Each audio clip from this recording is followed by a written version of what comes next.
सहनौ भुनक्तु सह वीर्यङ्करवावहै तेजस्विनावधीतमस्तु मा विद्विषावहै ॐ शान्ति शान्ति शान्तिः. Bhagavad Gita, chapter number 10. We'll chant the first 10 verses, first 7 verses.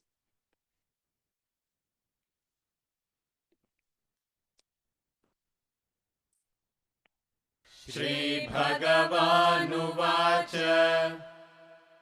भूय एव महाबाहो शृणु मे परमं वचः यत्तेऽहं प्रीयमाणाय वक्ष्यामि हितकाम्यया न मे विदुः सुरगणाः प्रभवं न महर्षयः अहमादिर्हि देवानां महर्षीणां च सर्वशः यो मामजमनादिं च वेत्ति लोकमहेश्वरम् असम्मूढः समर्थ्येषु सर्वपापैः प्रमुच्यते बुद्धिर्ज्ञानमसम्मोहः क्षमा सत्यं दमः शमः सुखं दुःखं भवो भावः भयं चाभयमेव च अहिंसा समता तुष्टिः तपोदानं यशो यशः भवन्ति भावा भूतानां मत्त एव पृथग्विधाः महर्षयः सप्त पूर्वे चत्वारो मनवस्तथा मद्भावा मानसा जाताः येषां लोक इमाः प्रजाः एतां विभूतिं योगं च मम यो वेत्ति तत्त्वतः सोऽविकम्पेन योगेन युज्यते नात्र संशयः.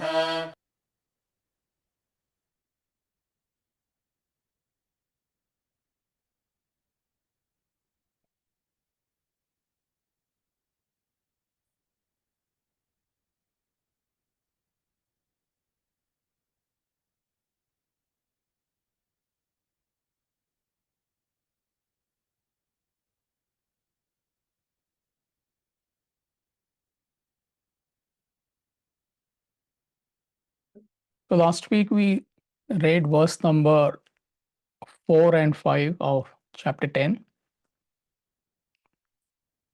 So Krishna mentions certain qualities. I think there are 19 or 20 qualities of any human being. And then he says the last line of the translation, verse number 5. Different kinds of characteristics of beings arise from me alone, me meaning supreme reality. So the main point here is the substratum of all our experiences is Brahman or supreme reality. With body you perceive and act, with mind you feel emotions, with intellect you think various thoughts. So how you use your body, mind, intellect, that depends on you. You may use it positively, you may use it negatively. So all of us have unique characteristics. No human being is same. We're just mentioning handful of our qualities or characteristics. So what we need to understand is our entire personality is enlivened by the supreme reality. And then we discussed example of Home Depot. If you go to electrical department, there are hundreds, perhaps thousands of lights of different capacity, different colors. But all that expression, different expression, is possible because of what? Electricity. Yeah, one, electricity. So electricity is the substratum of various expressions. So that way you can understand. So he mentions 19 or 20 qualities. Now, how these qualities they are going to help us? That's the main point. So first point could be to find out where are we. See, when you compare yourself with these qualities, he mentions positive qualities incidentally, you can find out are you there or not. For example, we discussed forgiveness last week, the first quality, isn't it? That is an amazing quality in any human being. Without forgiveness, human being is not a human being. So it is nothing but your growth, is nothing but your maturity, is nothing but your wisdom. It's a state, it's not a practice. By wanting to forgive somebody, you cannot forgive. So you look within and you find out are you there or not. So, like this, you can compare yourself with these qualities and find out where are you as far as your spiritual growth is concerned. They are nothing but our parameter of spiritual growth. That is number one. Number two, course correction when necessary. For example, if you don't have that quality of forgiveness, then you need to work on yourself. But why am being vindictive? Why am I entertaining negative feelings towards others, especially people who are trying to be nasty to me? That is when your true color comes out, your true nature comes out. So, number one, find out where you are by comparing yourself against these qualities. And number two,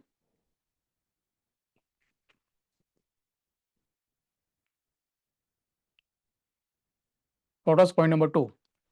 Correct yourself When necessary, when isn't it? necessary.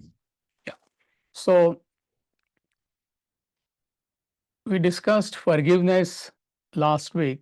Shama is the Sanskrit word. It means forgiveness in English. Then the second quality is truth or Satyam. So if you read the translation, I'm just reading from the translation, verse number 4 and 5. We're going in a sequence and we are going to discuss not all the qualities which could be like more inspiring to you. So we discussed forgiveness. Next is truth or Satyam. Now, Satyam or truth is you have to be truthful to yourself. People misunderstand this. Don't tell lies. That is Satyam. Of course, it means that, but you have to be truthful to yourself. If you cannot be truthful to yourself, you cannot be truthful to anybody else. You will be living a hypocritical life. So, how to apply this in our day to day life? Being truthful. So, you need to pursue a path or a lifestyle or whatever you are doing in life based on your intellectual conviction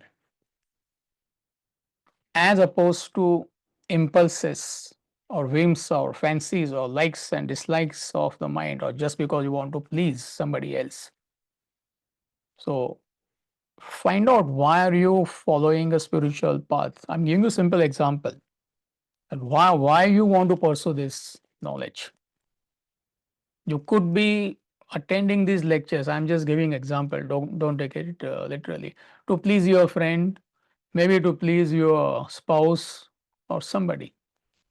So that doesn't mean anything. It's not going to help you. It will not last also. So why do you need to follow spiritual path? So once you get that conviction, how you get that conviction is by your own analysis and reason. Intellect does that. That yes, I need this knowledge. Without this knowledge, how can I manage my life? Also, I need this knowledge to find out the source of my personality, the ultimate truth. This is what scriptures are telling us. You are that truth, you are that divinity. That's your mission in life. So I want to get to that state. So once you understand this way by your own analysis, then you develop that conviction. Are you following? Otherwise, it could be just a whim of your mind. It will fade away. Or I like to do it, or I don't like to do it. Even if you don't like, you better do it. So being truthful is pursuing a path in life based on your intellectual conviction as opposed to impulses or likes and dislikes of the mind. And when it comes to see, there could be certain areas in your life, or maybe sometimes you're not sure that should you follow a particular line of action. Your intellectual conviction may waver because you may not have a strong intellect. In that case, you can listen to the voice of your own conscience. These are three things we are talking about here: intellectual conviction, whims and fancies or likes and dislikes of the mind, and conscience. So, the subtle intellect has conscience, is an aspect of your subtle intellect. Conscience is always pointing towards the higher values of life. Actually, it's pointing towards supreme reality. So when your intellectual conviction is in doubt, you're not sure, should I follow a particular path or no? You can listen to the voice of your own conscience. Your conscience cannot let you down because by default, it is pointing towards the supreme reality. Your intellect can let you down because if you don't have the capacity to think and reason, or maybe your intellect is confused, so you may end up taking wrong decisions in life. But conscience, there is no such thing.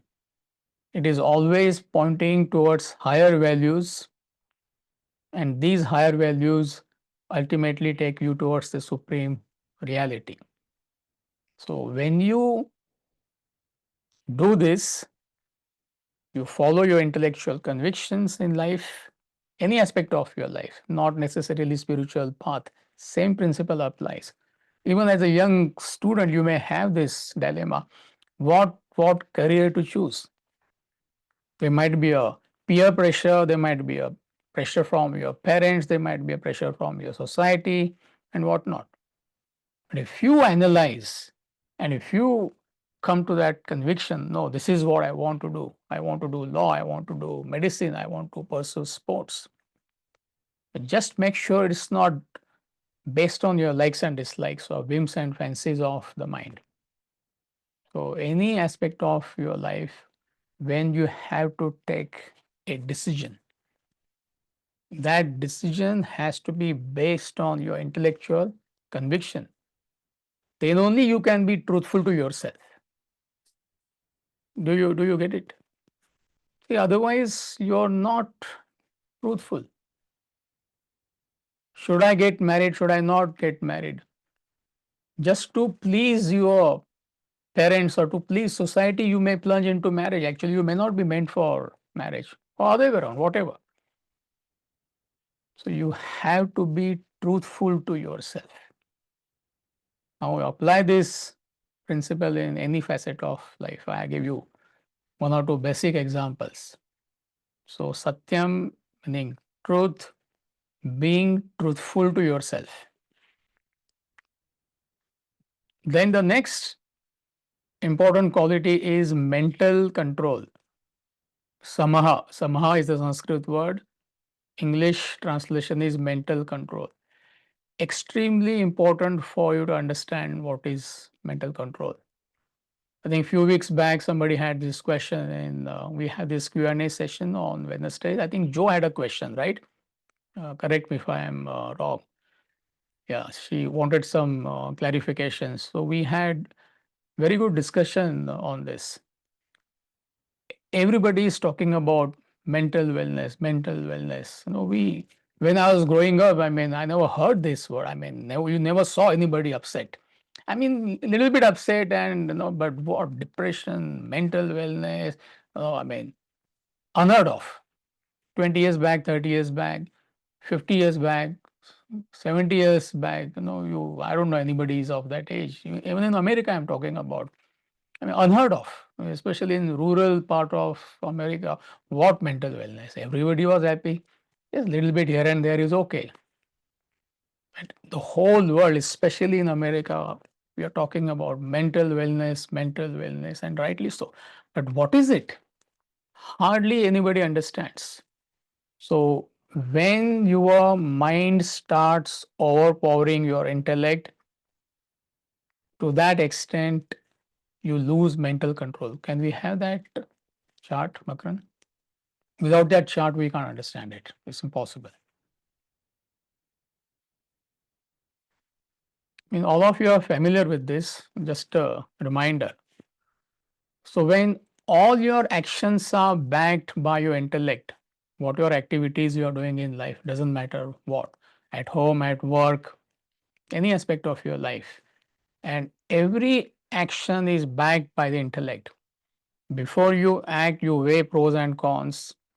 That's the usage of intellect, 100%. So such a person is sane. On the other end of the spectrum is an insane person. In his or her case, 100% mind has taken over his personality. So we all are somewhere in between. So as mind starts overpowering your intellect, the first symptom is you become emotional. You start acting on your emotions, feelings, whims, and fancies. All of them are synonyms. So as you start moving towards a emotional person, your mental agitations go up. That is the first symptom of you are losing your intellect, or mind is overpowering your personality. And as mind further overpowers your personality or intellect, that state is called as eccentricity. You become eccentric. Next is hysterical. It's a very serious state.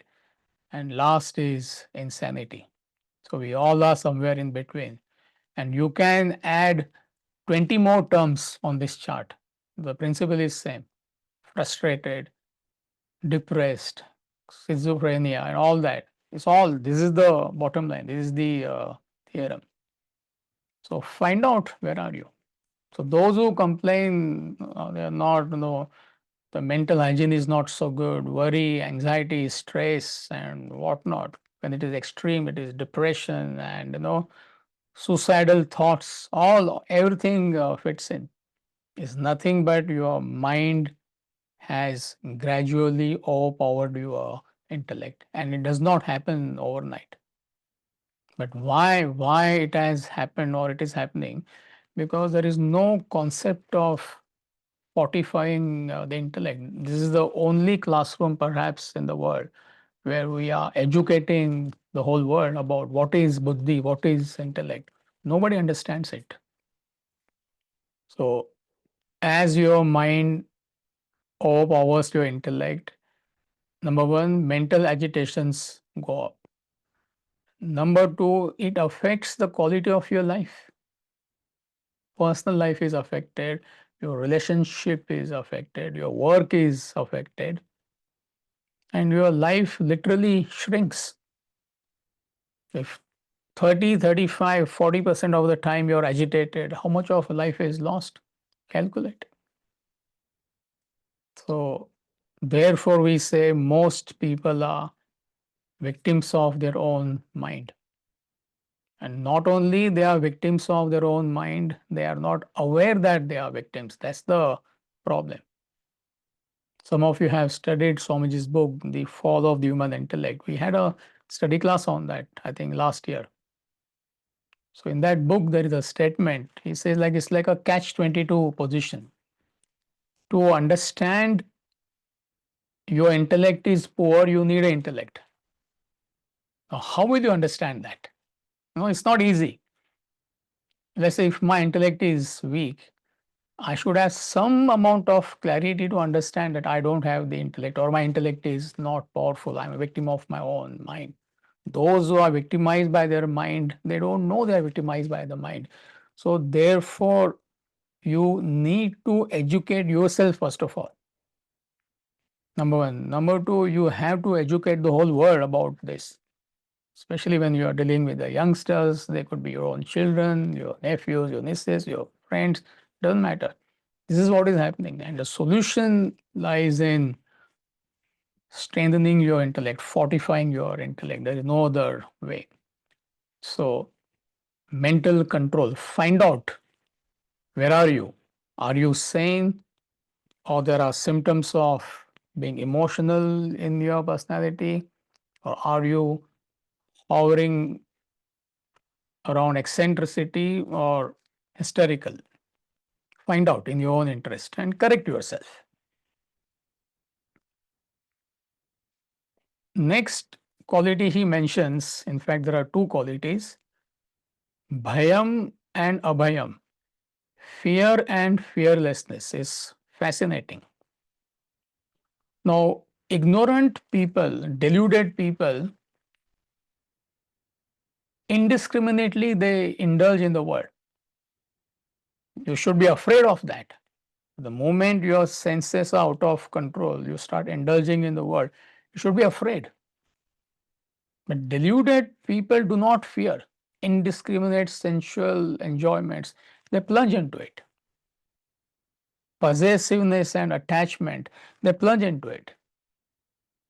Intellectual biases, you should be extremely careful about that. Really, they entertain intellectual biases, and therefore we find all sorts of things are going on in the world. We don't criticize anybody. We must educate ourselves, especially when it comes to religion or religious practices. Some people are freely criticizing each other, and nobody has a clue of what religion is. Every religion, the bottom line is same. That feeling of oneness, the feeling of identification. Doesn't matter whom you follow, doesn't matter what you follow, doesn't matter what practices you are engaged in, it doesn't matter. That is all immaterial. But if you do not have that feeling of oneness towards all, you have missed the boat. And media is full of that, criticizing each other's beliefs or practices and whatnot. So we should be wary of it. We should be afraid of this. So deluded people don't fear. Sensual indulgences, your body becomes disease if you go on indulging. Possessiveness, attachment in the relationship, it destroys you. Attachment to money corrodes your personality. Attachment to power is dangerous. So freely ignorant people don't fear all these things, all aspects of the personality which we should be afraid of. But the same people, they fear disciplined life. It's this contradiction, isn't it? You tell them to be disciplined in life, say, no, it's not meant for me. Detachment, possessiveness, they fear. Feeling of oneness, they will not accept. They will hold on to their biases. And deluded people fear spiritual path because of misunderstanding. I mean, I've seen so many instances where parents, they did not allow their children to follow spiritual path. Why are you doing it? Some youngster wants to take to this path. so-called well-wishers. They will tell parents, "So what are you doing? Your daughter's son, I mean, you're sending them to Vedanta Academy? I mean, have you gone crazy?" Deluded people fear spiritual path. Stay put in the dream. Everybody's caught up in the dream. Somebody wants to explore. Somebody wants to wake up. How can you wake up? I am deluded. We all should stay put in the dream world. And since most people are deluded, you need conviction to follow spiritual path. You understand how difficult it is. It's not easy.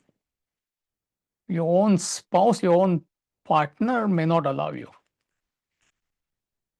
If both are in this field, it is heaven on earth, isn't it? It is rare. But there are so many couples here. I mean, I can think of at least 6, 7 couples they are attending here. It's a definition of peace, happiness, contentment in life. Otherwise, you have to fight with your own spouse, with your own partner, day in and day out. What Vedanta you are attending? Keep quiet. Come with me here. Come with me there. So what can you do? So you need that extraordinary conviction. So deluded people fear spiritual path, which should not be. Why should they fear spiritual path? World they should fear. Attachment to the world. It's an interesting quality. Fear and fearlessness. Bayam Abayam. Next quality is Ahimsa. Ahimsa means non-injury. So it is mental attitude. Mental attitude towards one and all the beings, due to your feeling of oneness. Otherwise, how can you be non-injurious? When you tell somebody, uh, don't hurt others, they cannot, because they do not have that identification with others. So when you identify with others, when you feel one with others, how can you hurt anybody, any being, at any level? Physical level, emotional level, intellectual level, spiritual level. How can you do that? Would you hurt your own child? I'm giving you, I mean, a simple example, then it becomes clear. Oh, how can I hurt my own child? Can you hurt your pet? I can see some pets hovering, some of them are, I don't know, trying to get a peep into Vedanta, what's happening. I mean, wonderful, they are beautiful creatures. The thought also itself, oh, how can I hurt my pet? But the same person may hurt pets and introduce them to the kitchen, breakfast, lunch, and dinner. Lack of identification.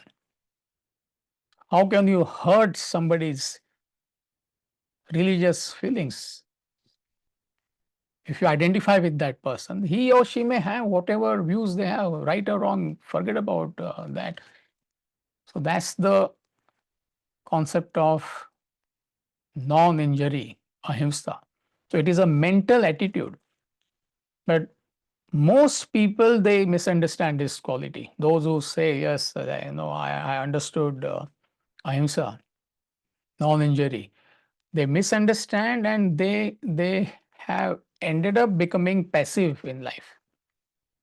And that's the reason such people, they are victimized by aggressive, selfish, unrighteous people. This is the history of humanity. Those who are from India, they should not find it difficult to understand. We were ruled for last 1600 years. I don't know which country was ruled for such a long time. Invasion after invasion, invasion after invasion, genocide after genocide, hundreds and thousands of genocides, because of this one quality was misunderstood, non-injury, ahimsa. And ironically, that's the backdrop of Bhagavad Gita. The same book which talks about non-injury, Advaishta Sarvabhutanam, not having any being. Chapter 12, he talks about it. Same book, same guru, same teacher. He is telling Arjuna that how can you not fight this war? See, because it was a clash of righteousness versus unrighteousness. You get the point? So you cannot be righteous towards terrorists. This is the easy way to understand. But you don't want to hurt him also. That is inevitable when it comes to action level. He is like a mad dog, the dog which has gone rabid and it has bitten 5 people. So if you do not put him to sleep, what will happen? It happened to our own dog when I was growing up. I was in 4th, 5th grade. I didn't understand that time. And I don't know, I brought the whole roof down that time. Now I understand, what trouble I gave my parents. Because I picked up that dog as a puppy. I mean, all like emotions, no intellect, and dumped it on my mother. Okay, you take care of it. I used to come home from a school. Hi, Tommy. Hi, this, that's it. But wonderful dog. But when he was like 4 or 5 years old, he was bitten by another mad dog and he went rabid. So he had to be put down. So you love your pet dearly, but still you have to put him down. Why? See, I'm magnifying, therefore, so that you can understand the concept. He will bite again. He'll bite again. Maybe like people will die if you don't put him down. So are you hurting that dog, mad dog? No. Is the question. How do you practice ahimsa with a mad dog?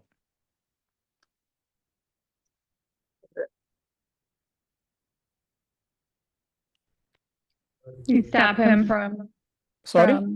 you would stop him from injuring someone else. No, but somebody may say you're hurting the dog. What? I mean, you're talking about non-injury, feeling of oneness and whatnot. How could you put a dog? Amitji, I think it has to be understood as we are helping the dog as well, because it is not only hurting others, but in a way it is also hurting itself.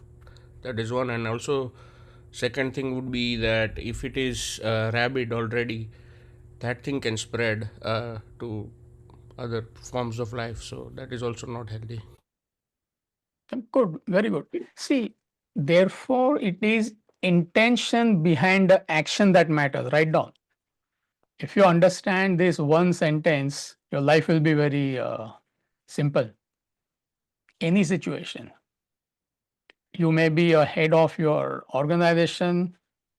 Tomorrow, I don't know, somebody from here may become the president of America. And why not? Life will be very clear when it comes to decision making. It is the intention behind the action that matters, not the action. And ignorant people, they go by what? By action. By action. Is the intention behind the action. That's what Krishna is educating Arjuna. You don't want to fight against your own cousins, but they were a bunch of unrighteous people. They had created anarchy in a society. Whatever crimes you can think of, they had committed that crime, including molesting a woman in the parliament. So how can you not wage war against such people? Arjuna didn't want to fight any war. So it was the clash of righteousness versus unrighteousness. So you and I don't have to fight a war. See, it's all symbolic in day-to-day life. So on your own, you wouldn't even hurt a fly. Why would you? How could you if you identify with all beings? But it is the intention behind the action that matters. So therefore, ahimsa or non-injury is mental attitude. You get the point? Nothing to do with action. People mix these two things. Action may be assertive at times, but it's the intention behind the action that is 100% you don't want to hurt anybody at any level. So it's a fascinating quality. You need to think about it. See, these are the points you should discuss in Thursday forums. We have this small group discussion, and many of you are participating. So these qualities, they are not that easy to understand unless and until you rack your own brains, you won't understand them. So Ahimsa. Next is equanimity, Samata. Samata is the Sanskrit word. Equanimity is the English translation. So equanimity means calm mind in best and worst of circumstances. Heat and cold, profit and loss, joy and sorrow, honor and dishonor, health and ill health, birth and death. So these are innumerable pairs of opposites we have to face in life. So when you understand this way, this is how intellect educates yourself. This is how you have to educate yourself. That world is made up of these pairs of opposites at all levels, material level, physical level, emotional level, intellectual level. This is life, this is world. If you don't understand world is nothing but pairs of opposites, dandvas is the Sanskrit word, you will remain either a disturbed or excited person. When something unpleasant happens, you are disturbed. When something good happens, you can get excited. You can get really super excited. It's the mind. It's the mind which gets disturbed. It's the same mind which gets excited or super excited. And when that happens, the quality of your action will suffer in life. Even something positive, if you are really, really excited, mind overpowers your intellect or will not be able to act productively. Or something sad happens, something unpleasant happens. Member of your family is sick, somebody near and dear to you is sick. And if you're not able to handle that, first of all, you won't be able to help that person. And also it will affect all aspects of your life. And you need a calm mind to pursue a spiritual path.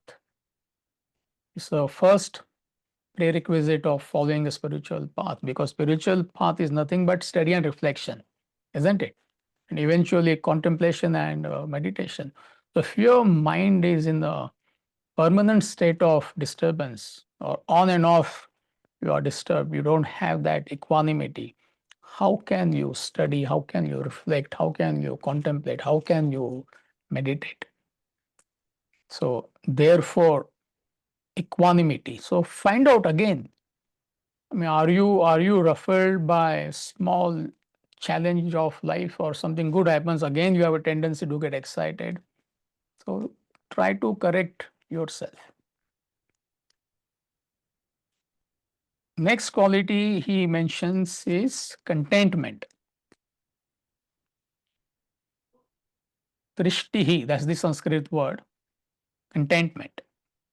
So content with what you have throughout your life. If you are not content with what you have, whole life you will be postponing your happiness. If that happens, I'll be happy. If this happens, I'll be happy. So you'll be linking your present happiness to something in future. That my whole life is gone. But at the same time, you are dynamic. At the same time, you are progressive. At the same time, you are productive. It's not pig's contentment we are talking about. This is where people misunderstand. Pig is in the muck. If you watch it, I mean, how can, imagine you and I doing that. So we're not talking about that. I'm content, my body, I have put on 25 kilos, I'm overweight, I'm obese, I'm content with that. No, it doesn't mean that. What we are talking about is that mental attitude. You're content with whatever you have at any level of your personality. But at the same time, you are dynamic, at the same time, you are productive. The word which we use it uses dynamic contentment, if that helps you. And also, you are content due to the understanding that you get what you deserve in life, not what you desire. So that calms your mind. And therefore, the focus is always on efforts. You get a connection. You keep on putting efforts. There you are not lazy. I mean, you're dynamic. But you understand that whatever success, whatever peace, whatever happiness I will enjoy will be commensurate with my efforts, so which you accept. It's based on law of causation, cause and effect. If you don't have this quality, if you're not content, then whole life you could be a miserable or a frustrated person. If that happens, I'll be happy. So enjoy whatever amenities you have. You enjoy. This morning I was working out in the gym. I go 3-4 times in a week. So I saw one man, he comes on and off, he comes. So he doesn't have legs, but he has those, like, there's a blade for a feet, there's a blade, and then there is an artificial limb. So at least you and I have 2 legs. So be content with that. You get the point.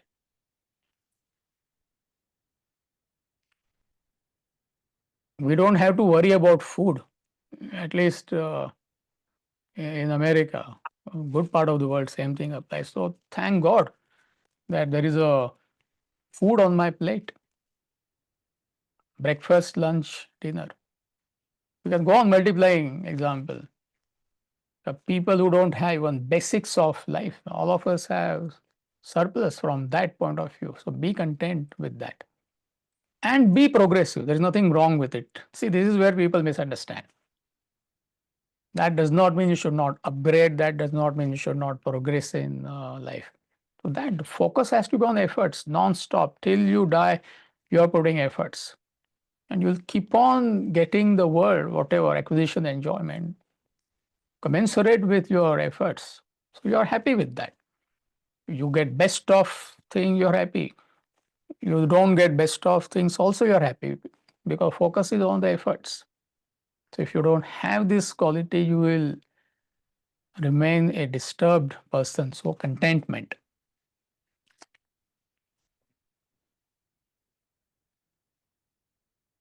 And another fascinating quality is austerity, tapa. Tapa means austerity.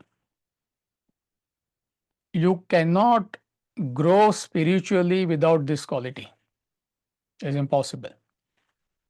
You may be sincere, you may be a genuine seeker, but if you are an indulgent person, you cannot grow spiritually. That does not mean you torture yourself. See, this is where it is misunderstood. I have to deny everything. Somebody offers you a donut. No, I'm a Vedanta student. I attend Gita classes. I will not eat donut. Okay, don't eat 5 donuts. I mean, half a donut, provided there is no sugar or whatever. Friends are going for a movie. No, I tapas. I mean, people have weird ideas. I will have only salad for lunch. Once in a while, I'll have something. There is no such thing. In fact, Bhagavad Gita, maybe in chapter 16 or 17, somewhere he says, one who tortures the elements, meaning tortures the body, cannot grow spiritually. It's other way around. So austerity or tapa does not mean you torture yourself, you deny yourself. It means you live a disciplined life to align with your spiritual goal. That is all. And when you live a disciplined life, you conserve energy, which would have been dissipated into indulgent lifestyle. And that dissipated, that conserved energy, you apply for your spiritual growth. This applies in any field, not only spiritual field. Let's say you are a CEO of a company or a head of a department. I mean, it's not easy to stay on top. So you have to have a disciplined life. You are partying every day till 11:30, 12. Every weekend you are, I don't know, in your own trip. Highly indulgent person. So how can you head that department? How can you be successful in any field? A sportsman has to be simple and frugal, That doesn't mean he cannot contact anything, he cannot enjoy life. But the moment he or she becomes indulgent, he cannot be on top. It's not easy. So austerity or tapa means living a disciplined life to align with your worldly goals or spiritual goals. Formula is same.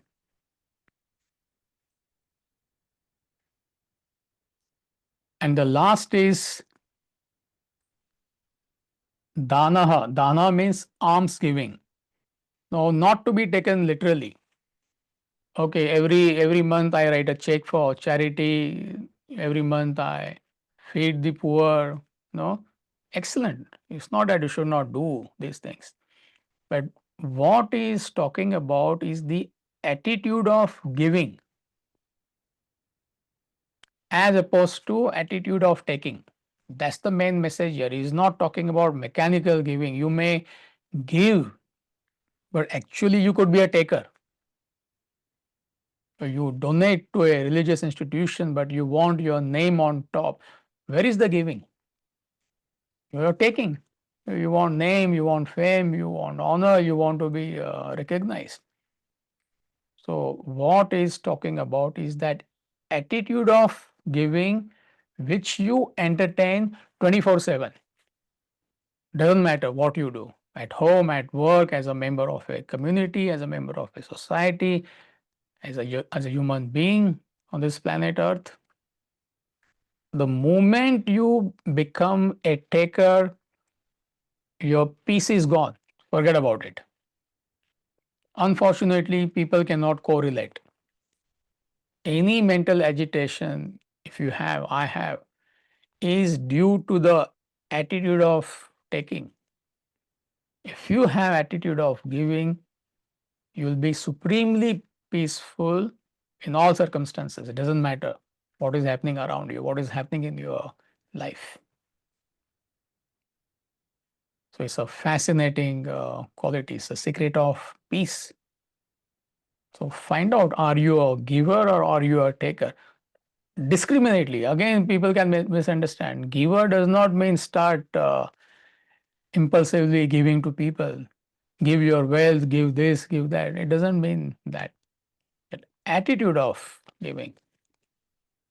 Even in a close relationship, you don't want anything from your partner. In fact, you want to give.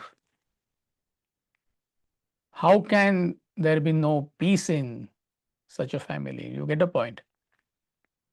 As a member of a community, you want to give, you don't want to take.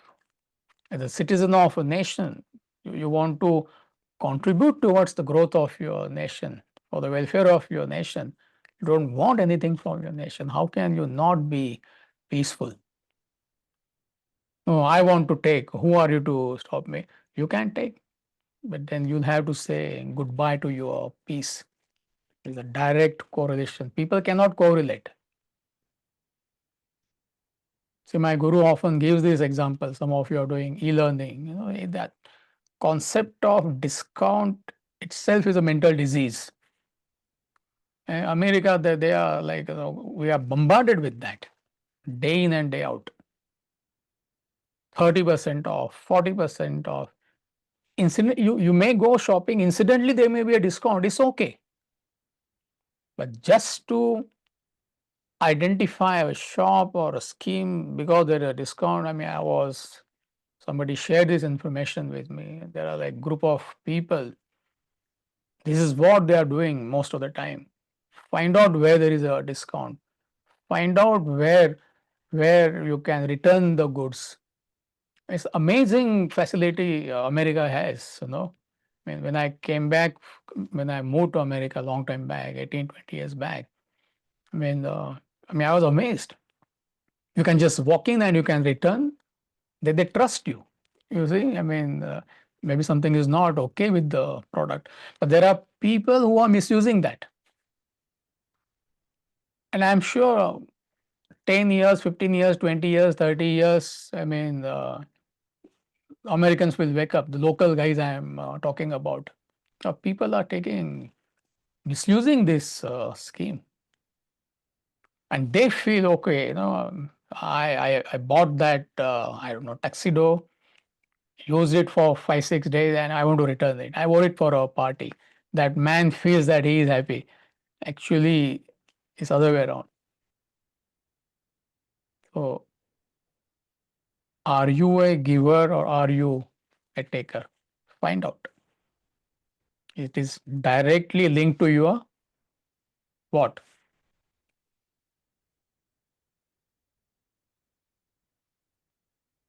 Contentment. Peace, contentment, happiness in life. So, fascinating qualities, and we'll be discussing these qualities in detail as we go along. So, why I'm spending a little bit more time on these qualities, because chapter 10 and 11 is predominantly catering to devotional people. You will find out now within 10, 12 verses, they will start. I'm in this, I'm in that. Chapter 11 is also a replica of chapter 10. The only difference is in chapter 10, he points out analytically. I'm in A, I'm in B, I'm in C, I'm in D. But in chapter 11, synthetically, he shows everything is in me. So, devotional people, they need that kind of expression. It may not appeal to, I will say, good many of you, but that is how it is. That shows your patience, that shows your devotion towards the text. So, wherever necessary, you will discuss philosophy. Where it is not required, we'll just, you won't spend too much time. So, here is a portion in chapter 10 where there is a good opportunity for us to remind ourselves of these fascinating qualities.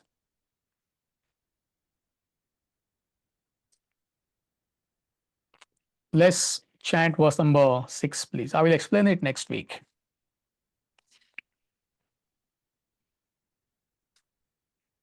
महर्षयः सप्त पूर्वे चत्वारो मनवस्तथा मद्भावा मानसा जाताः येषां लोक इमाः प्रजाः महर्षयः सप्त पूर्वे चत्वारो मनवस्तथा मद्भावा मानसा जाताः येषां लोक इमाः प्रजाः.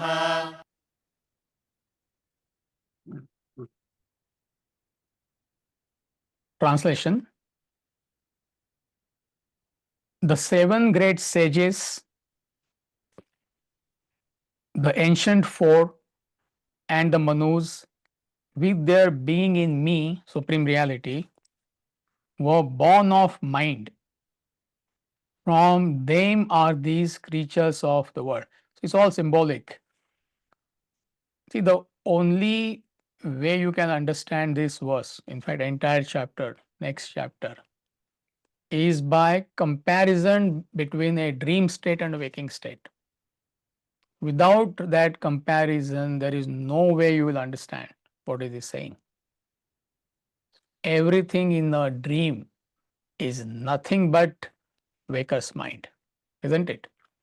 For a dreamer, the entire dream is nothing but pluralistic phenomena. He is a dreamer, he is a subject, then there is an object which is the world. So there are millions, there are billions of things in a dream. But what is that pluralistic dream? Is nothing but waker's mind, one homogeneous mind of a waker, which has blown out into the dream experience. So everything in the dream is nothing but fiber and fiber of waker's mind. But no dreamer can understand this, isn't it? Only when he wakes up, he will understand that the erstwhile dream was nothing but an illusion. It was nothing but my own mind projected that dream world. So exactly same thing is happening to us, all of us. We are experiencing a pluralistic world as a waker right now, with positive experiences, with negative experiences, pleasant things, unpleasant things, joy, sorrow. There are millions of objects and beings which we are experiencing right now. So what Krishna is telling us, this is what any enlightened master is telling us. Even if you read Bible, he says, I'm in this, I'm in that, the same concept. So what actually we are experiencing is nothing but supreme reality. Just as what dreamer is experiencing, he feels it is a pluralistic phenomena, but actually it is waker's mind, one mind. So similarly, we are experiencing a pluralistic phenomena called this world. It is nothing but one supreme reality, which is impossible for us to understand, even to conceive it. Somehow we need to swallow it. But who is saying that? Not you and me. Those masters who have crossed over this illusion, they are telling that to us, that this world is nothing but one supreme reality. So therefore, they are trying to educate. So it helps, especially if you are a predominantly devotional person. For intellectuals, yes, like 2-3 reminders are enough. But he has to go along with all types of seekers. So therefore, he monotonously keeps on saying till you get fed up. Okay, I am tired. When are we going to do chapter 12? Got 2 months now. Are you going to listen to this? Fortunately, unfortunately, yes. But we will make it as interesting as possible. Some of these concepts and stories, there's amazing meaning, you know. So it will help you to understand, what is the symbolism behind all these stories, all these concepts. 99% people, they have taken it literally. This is how superstition has spread, So when necessary, we will discuss the meaning behind these concepts or the references which he makes. But this is the bottom line, that no dreamer can understand that the dream world is nothing but what? So waker's mind, one homogeneous mind. So similarly, you and I are experiencing a pluralistic world. It's nothing but one supreme reality. In layman's language, God. World is nothing but God. People ask, where is God? World is God. So we'll continue next week. Any quick questions before we conclude from what we discussed today? Then there is an announcement, Radha will announce, but before her announcement, any quick question? Anything which is really bothering you?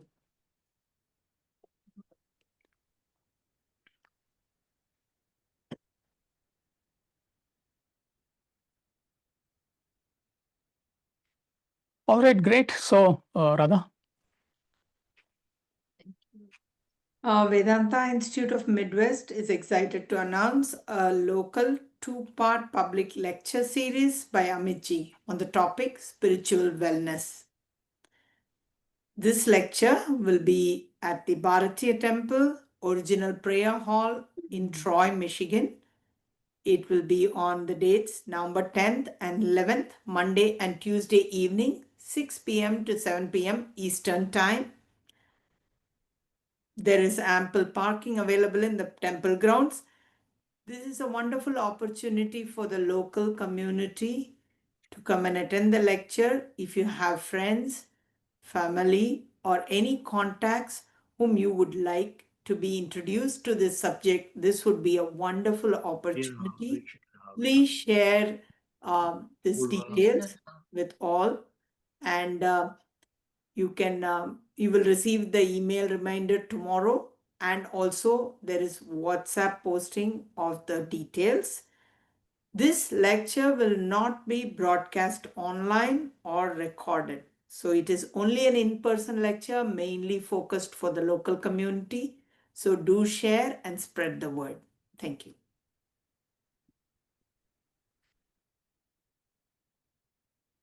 All right, so have a wonderful weekend, and I will see you next week. And this Wednesday also we are having question and answer session, Radha, right?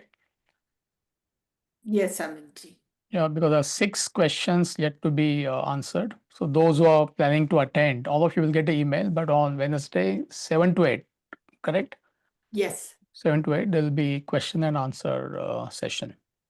And if anybody doesn't receive the email, you can send us a message to the study class email, replying to your Bhagavad Gita Zoom link, and we'll forward you the Q&A Zoom link. So have a great day. Thank you, Thank Amit. you. Thank you. Hari Om. Thank you. Thank you, Amit Ji.